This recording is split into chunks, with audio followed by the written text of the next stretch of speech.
안녕하세요. 이번 저널클럽 발표자 백민지입니다. 제가 오늘 발표할 논문은 사이언스지에 게재된 Unorthogonal T7 Replism for Continuous Hypermutation and Accelerated Evolution in E. coli입니다.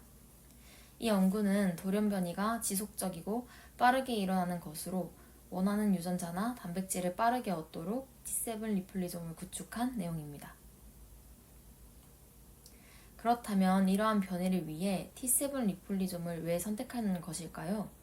T7 리플리즘은 박테리오파지의 DNA 복제 과정에서 복제 분기점에서 DNA 복제에 참여하는 여러 단백질들로 이루어진 복합체입니다.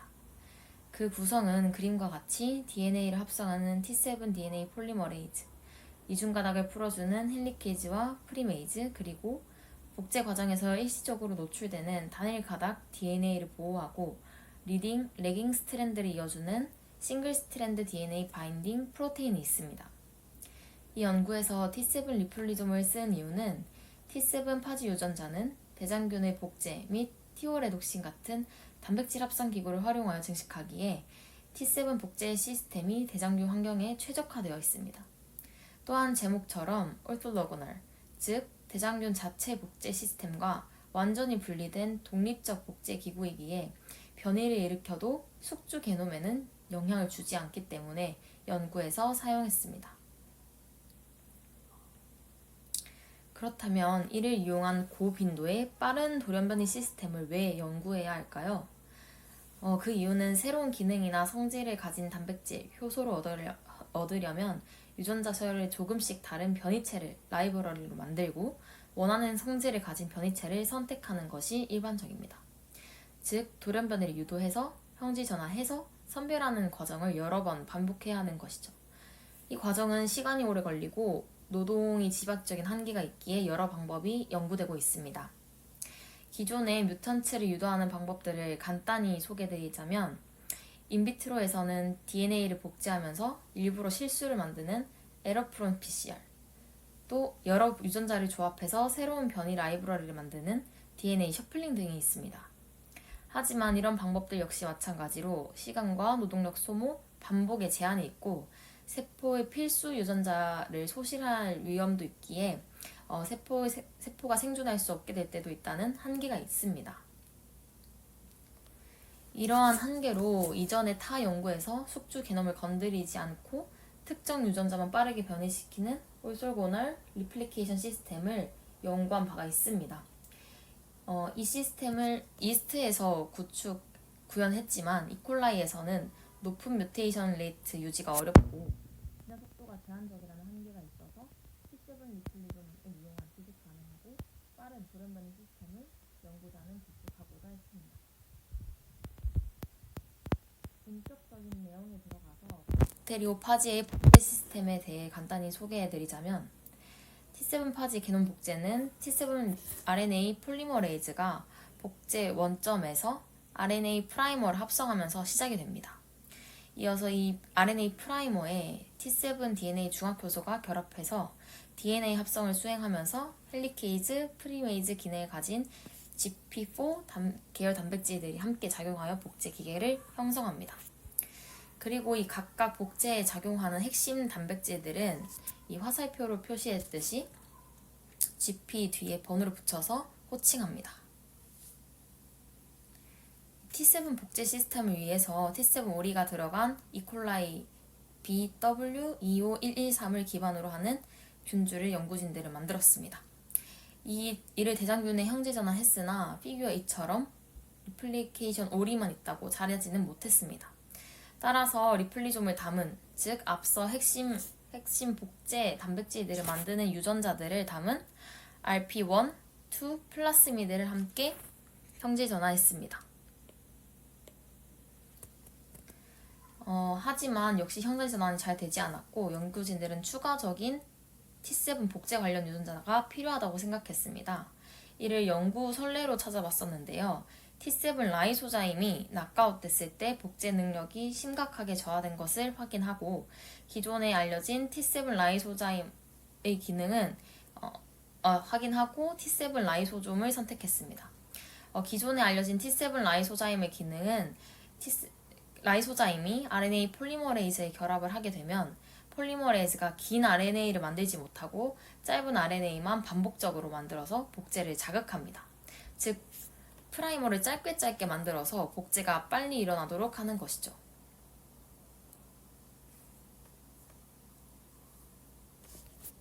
이 T7 라이소자임의 복제를 자극하는 기능을 향상시키기 위해서 이 T7 라이소자임에 원래 두 가지 기능이 있는데 다른 기능인 가수분해 효소 활성, 즉 아미노산 131번 잔기를 시스테인에서 세린으로 전환하여서 그 가수분해 효소 활성을 제거하도록 하였습니다. 그리고 또 이 효과를 또 최대화하기 위해서 T7 라이소자임에 대한 복제 자극이 가장 높다고 보고된 ORT7 복제 기점을 사용하였습니다. 마지막으로 연구진들은 이전 연구에서 T7 복제 분석에 사용한 T7 DNA 폴리머레이즈의 프로프리딩 기능을 없앤 델타 28 T7 폴리머레이즈를 사용하였습니다. 이후 형질 전환의 결과는 형질 전환 결과로 이 균주를 액체 배양하여 높은 세포 밀도로 잘 성장되는 것을 확인했고 숙주 게놈 돌연변이율에는 영향을 주지 않으면서 낮게 유지하면서 T7 복제 원점이 들어간 플라스미드의 변이 유발은 증가하는 것을 확인할 수 있었습니다. 하지만 그럼에도 불구하고 여전히 이스트의 시스템이나 기존 다른 이콜라이 ECO 랩 시스템만큼 돌연변이의 효과는 보지 못했습니다. 그래서 앞서 T7 DNA 폴리머레이즈의 프로필리딩 기능을 담당하는 28 도메인을 제거한 변이체를 사용했었는데요. 이 프로필리딩 기능을 추가적으로 손상시키는 것은 숙주 게놈에 있어서 위험할 수 있습니다. 숙주 게놈에 영향을 주어서 세포의 생장 능력을 저해할 수 있으므로 연구진들은 중합효소의 활성 부위 연구에 연구 초점을 맞추었습니다. 유사 연구를 기반으로 11개의 활성 부위 위치를 먼저 선정하고 각 위치에서 단일 아미노산을 교체하는 라이브러리를 구축하였습니다. 이어서 역변이 에세이를 수행하면서 변이가 다시 발생한 콜로니를 선별하고 시퀀싱함으로써 변이 효율이 높은 후보를 확인하였습니다. 이 메소드에 대해서 조금 설명이 필요할 것 같아서 PPT를 구성해 봤는데요. 이때 사용된 TM1 베타 락타메이즈는 카르베니실린 베타 락탐 고리를 가수분해해서 항생제 활성을 무력화합니다. TM1의 26번째 글루탐산을 정지 코돈으로 치환하면 단백질 전사가 빠르게 조기 종료되어서 항생 활성을 잃게 됩니다. 그러나 중합효소의 돌연변이율이 높을수록 이 종결 코돈이 기능을 회복하는 코돈으로 다시 변이가 될 확률이 증가하면서 그 결과로 항생제가 존재하는 환경에서도 세포가 생존할 수 있게 됩니다. 따라서 최종적으로 살아남은 세포들을 시퀀싱해서 가장 높은 돌연변이율을 가진 T7 중합효소 변이체를 선별할 수 있었습니다. 그 결과 형광색으로 표시된 이 잔기들을 포함해서 각 잔기 아미노산이 역변이 될수록 생존력이 높아지는 7개의 후보군을 찾았습니다. 특히나 유의미했던 발견은 24번 잔기 페니랄라닌 돌연변이였습니다. 이 돌연변이는 엑소뉴클리에이즈 영역에 있으면서 세포 성장에 있어서 안정화를 유도하지만 돌연변이율은 높게 유지할 수 있는 변이로 확인할 수 있었습니다.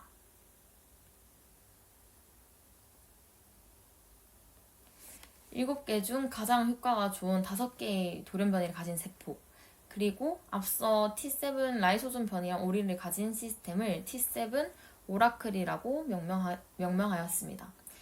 이 형질전환체에서 돌연변이율이 이콜라이 게놈의 자연 돌연변이율보다 약 17만 배 정도 높은 수치로 하이퍼뉴테이션 능력을 얻었음을 피규어 D로 확인할 수 있었습니다.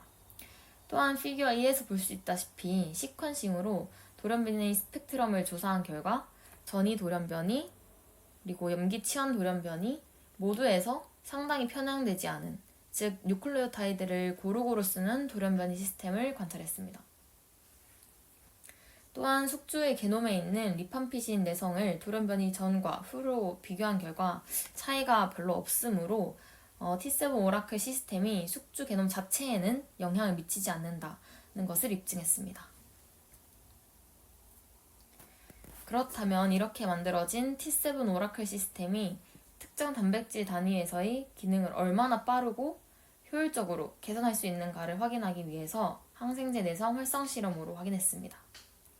피규어 A처럼 T7 DNA 폴리머레이즈 변이체를 포함한 T7 복제체가 이콜라이에 존재하고 T7 오리를 가진 플라스미드에 블라템이라는 템1 베타 락타메이즈 코딩 유전자를 넣어주었습니다. 그리고 템1 베타 락타메이즈가 작용할 수 있지만 기존에 잘 분해되지 못한다고 알려져 있던 항생제들을 포함해서 세포탁심, 세페핀, 아즈트레오남, 세프타지딘 등 4가지 항생제를 대상으로 6일간 최소 억제 농도인 MIC부터 항생제 농도를 높여가면서 관찰하였습니다.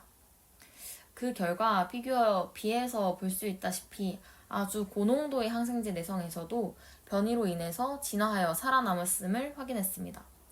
즉 연속적이고 자체적으로 변이하면서 살아남는 것을 확인할 수 있었습니다. 그렇게 살아남은 세포들을 생어 시퀀싱으로 분석하여서 ddNTP를 사용해서 어떤 부분에서 돌연변이가 일어났는지 확인할 수 있었습니다. 피규어 D를 보면 와일드 타입과 다른 염기가 발견된 위치는 색상으로 표시되고 각 클론들이 어떻게 돌연변이를 얻었는지 확인할 수 있었습니다. 그 결과 피규어 E처럼 반복적으로 발견되는 핵심 돌연변이들이 있었고 이들이 이미 강한 내성을 보이는 뮤테이션들임을 이미 보고된 바들이 있었습니다. 이러한 돌연변이가 어떤 방식으로 변이됐는지, 즉 진화적 관점에서 보기 위해서 시간 경과에 따른 돌연변이 확인을 나노포화 시퀀싱으로 확인했습니다. 피규어 1에서 세포탁심 항생제에 살아남은 세포들은 배양 초반에 238번 장기 세린치원이 풍부했으나 시간이 지날수록 182번 장기 스레오닌이 대부분의 배양에서 풍부해졌습니다. 피규어 B에서는 셉타지딘 항생제 내성 돌연변이를 관찰했습니다. 셉타지딘 같은 분자 구조가 큰 분자에 접근성을 높여주는 104번 장기 라이신 돌연변이 경향이 보였습니다. 그리고 또 하나 볼 수 있는 진화의 지표는 179번 장기 글라이신으로 돌연변이 비율이 꾸준히 감소했다는 것입니다. 이는 항생제 농도를 높이면서 돌연변이가 경쟁하고 밀려나기도 한다는 것을 나타내고 있었습니다. 결국 이 결과는 T7 오라클 시스템이 특정 단백질의 기능 진화를 자연적인 것보다 수만 배 빠르게 개선할 수 있고 또 복잡한 진화 경로를 짧은 시간 안에 정확하게 해낼 수 있는 도구임을 시사하고 있습니다. T7 오라클로 시스템이 가진 높은 형질전환 효율과 빠른 돌연변이로 일반적인 진화의 단점인 로컬 맥시마를 해결할 수 있다라는 가설을 세우고 T7 오라클에 의한 피트니스 랜드스케이프를 그렸습니다. 먼저 이 방식에 대해서 간단히 설명을 드리자면 피트니스 랜드스케이프는 특정 단백질의 기능이 모든 가능한 돌연변이 조합에 따라 어떻게 달라지는지를 시각화한 가상의 지도를 말합니다. 가로축은 가능한 모든 단백질의 변이를 의미하고 세로축은 생존 능력 같은 단백질 성능, 기능을 의미합니다. 등고선처럼 가운데 진해지는 부위가 봉우리인데 봉우리가 가까울수록 가장 높은 성능을 가지는 변이체로 해석할 수 있습니다. 그리고 로컬 맥시마는 주변의 다른 지점들보다는 높기는 하지만 전체적으로 봤을 때 가장 높지는 않은 봉우리를 의미합니다. 그래서 그림을 보면서 설명드리면 봉우리에 속해 있긴 하지만 이렇게 가장 진한 빨간색이 아닌 부분을 의미합니다. 즉 다른 변이보다 기능은 좋지만 최고는 아닌 것이 로컬 맥시마입니다. A는 보통 일반적인 진화 경로를 보여줍니다. 최대로 퍼포먼스를 내는 돌연변이 조합이 아닌 가장 저항이 적은 경로를 통해서 진화하기 때문에 다양한 경로로 변이하지 않고 이 로컬 맥시마에 갇히게 됩니다. 두 번째, B처럼 서로 다른 클론에서 출발한 진화 경로의 문제는 가까운 국소 봉우리로 수렴하지만 역시 마찬가지로 최고 조합의 돌연변이에 도달하지는 못합니다. 하지만 C처럼 다양화된 라이브러리를 사용하면 전역에서 출발점을 가지기 때문에 진화가 가장 높은 전역 봉우리로 수렴해서 최고 조합의 돌연변이들을 얻을 수 있다는 이론입니다. 따라서 C 시스템에 해당하는 T7 오라클이 돌연변이 빈도가 높고 다양한 라이브러리를 가질 수 있기에 로컬 맥시마에 갇히지 않고 최적의 단백질을 찾을 수 있을 것이라고 생각해서 멀티플 스타팅 포인트, 라이브러리 스타팅 포인트 이 두 가지 방식으로 T7 오라클을 실험했습니다.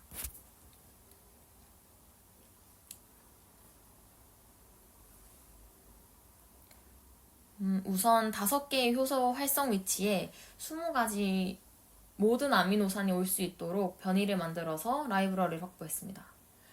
하나는 5개, 하나의 그 멀티플 스타팅 포인트의 방법에서는 5개의 부위 변이 조합이 서로 다른 96개의 템1 클론들에서 랜덤하게 96개를 골라서 각각 배양하는 멀티플 스타팅 방식으로 진행했고, 하나는 모든 조합이 다 존재하며 함께 경쟁적으로 자랄 수 있는 배양 방식으로 즉 라이브러리 스타팅 포인트 방식으로 배양했습니다.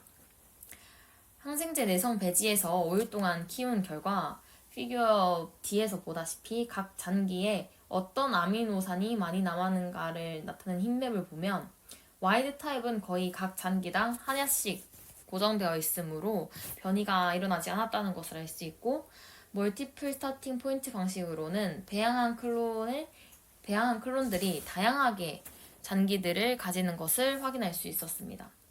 하지만 이론처럼 최적인 것으로 수렴하는 경향은 라이브러리 스타팅 포인트 방법으로 배양한 클론에서 나타났습니다. 그리고 이 라이브러리 스타팅 포인트 방법으로 배양한 클론들이 실제로 가장 높은 항생제 농도까지 살아남는 것을 확인할 수 있었습니다.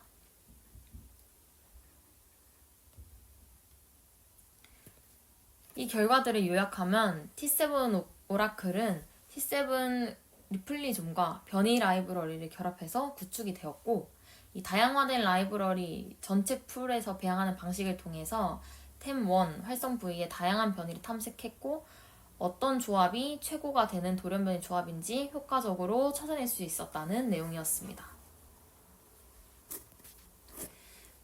디스커션으로 먼저 T7 오라클의 장점과 차별점을 말씀드리겠습니다. 이 시스템은 높은 변이 유발 능력이랑 빠른 대장균의 성장 속도, 그리고 높은 형질 전환 효율을 갖추고 있었습니다. 또한 이 T7 오라클이 페이스 시스템에서 필요한 복잡한 과정이나 많은 노동, 특별한 장비 없이도 자율적으로 연속적으로 진화를 수행할 수 있다는 점이 가장 큰 차별점인 것 같습니다. 하지만 한계점도 있습니다. T7 오라클은 복제 리플리좀이 단백질에 대한 인듀서블이 부족하다는 점입니다. T7 단백질 발현이 외부 신호로 정교하게 켜고 끄는 방식이 아니기 때문에 플라스미드 복제수와 돌연변이율을 진화 과정 중에 변경하기는 어렵다는 단점이 있습니다. 또 다른 개선점은 이 연구자들은 모든 복제 소체 유전자를 대장균 게놈에 통합한 새로운 균주 라이브러리를 구축했었습니다. 이 시스템을 더욱 안정적으로 만들고 다른 실험실에서 이 시스템을 사용하기 쉽게 이 라이브러리를 만들어야 한다는 점이 개선점인 것 같습니다. 개선점이라고 연구자들도 말하고 있습니다. 네, 이상으로 발표를 마치겠습니다. 감사합니다.